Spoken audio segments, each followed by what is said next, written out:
So hi guys, welcome to trendy troupe YouTube channel. So இப்போ promo review தான் பார்க்க போகிறோம். ஸோ அதாவது ஃபஸ்ட்டு ப்ரோமோ எல்லாரும் பார்த்துருப்பீங்க, தேர்ட் ப்ரோமோவும் எல்லாம் பார்த்துருப்பீங்க. பட் செகண்ட் ப்ரோமோவில் பின்னணி காரணம் ஏன்னா லைவ் எல்லாம் முடிஞ்சிச்சு, எல்லாத்தையும் பார்த்துட்டோம். ஸோ என்ன நடந்ததுன்னு தெளிவாக பார்ப்போமா? ஸோ அதில் வந்து என்னென்னா ஸ்டார்டிங் வந்து கேட்குறாங்க, ஒரு தொழிலாளரோட கையை பிடிக்கிறதுக்கு அல்லது அவங்க இப்படி பண்ணக்கூடாதுன்னு சொல்கிறதுக்கு உங்களுக்கு உரிமை இல்லை அப்படின்னு சொல்லி அர்ஷிதா சொல்கிறாங்க. என்னை பொறுத்த இது என்ன கருத்து அப்படின்னு வந்து பார்த்தீங்கன்னா, அவங்க வந்து ஒரு ஆர்டர் கொடுக்குறாங்க, எல்லாரும் சேர்ந்து மேனேஜர், நீங்கள் லேபர்.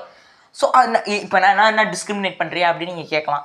பட் நான் சொல்கிறேன், ஆஸ் அ டாஸ்க்காக அவங்க உள்ளே போன்றாங்க, அதில் என்ன இருக்குது? ஸோ அதுதான் எனக்கும். ஸோ உள்ளே போயிருக்கலாம், பட் நீங்கள் என்ன உங்களுக்கு வேலை கிடையாது, நான் உங்களுக்கு ஒன்றும் ஸ்லேவ்ஸ் கிடையாது அப்படின்னு சொல்லலாம் தேவையில்லை. ஸோ அப்போ தான் போய் வந்து பார்த்தீங்கன்னா சௌந்தர்யா வந்து கையை பிடிச்சாங்க.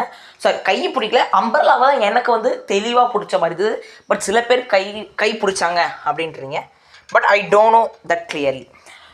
ஸோ இதை பற்றிய கருத்து என்னவென்றால், சௌந்தர்யா அப்படி பண்ணியிருக்க தேவையில்லை என்றாலும் அது இன்டென்ஷனலாக பண்ணலன்னு அப்படி தான் எனக்கு ஃபீல் ஆகுது. ஒன்றே ராணவ் வந்து பர்சனல் மேட்டர்ஸ் எடுக்க ஆரம்பிச்சார். அது வந்து பார்த்தீங்கன்னா லைவில் சௌந்தர்யாவே பேசியிருப்பாங்க. ஸோ அதாவது உங்களுக்கு ஆல்ரெடி விஜய் சேதுபதி சார் 2 வாட்டி வாங்கி கொடுத்துருவா, திருப்பி இப்படி பண்ணுறீங்க, அது தேவையில்லாத பேச்சு. வாட் இஸ் இங்கே டாஸ்க் தான் நடக்குது. வாரம் வர விஜய் சேதுபதி பற்றி இங்கே பேச உங்களுக்கு கொடுக்கல. இங்கே டாஸ்க் போதுன்னா டாஸ்க்கை பற்றி பேசுங்க ராணவ் அப்படின்னு தான் எனக்கு ஃபீல் ஆகுது. தேவையில்லாத ஒரு பேச்சு. ஸ்கோர் பண்ண விரும்புகிறாரா? சத்தியமாக நீங்கள் ஜெயிக்க மாட்டீங்க ராணவ். இவ்வளோ நாளுக்கு அப்புறம் நீங்கள் ஆரம்பித்து நத்திங் நியூஸ் தான் நான் சொல்லுவேன். ஸோ அதான் அதுக்கப்புறம் ஃபீல் பண்ணுறாங்க, ஐயோ நான் தப்பு பண்ணிட்டேன், எனக்கு இந்த கேம் எப்படி ஆடணும்னே தெரில அப்படின்னு வந்து பார்த்தீங்கன்னா சௌந்தர்யா சொல்கிறாங்க. அதுக்கப்புறம் அது இப்போ ப்ரோமோ இல்லாத சம்பவம் வந்து அந்த வந்து பர்சனல் விஷயத்தெல்லாம் எடுக்கலாம். அந்த ராணவு உங்களுக்கு 2 வாட்டி இது பண்ணியாச்சு அப்படின்னு சொல்லி ஃபீல் பண்ணாங்க. ஸோ அதுக்கு வந்து மஞ்சரி சொன்னாங்க, நீ பண்ணது தப்பு தான், பட் ராணவ் அப்படி பேசுனதும் தப்பு தான், ஏன்னா பர்சனல் மேட்டர்ஸ் எடுத்துருக்கான்.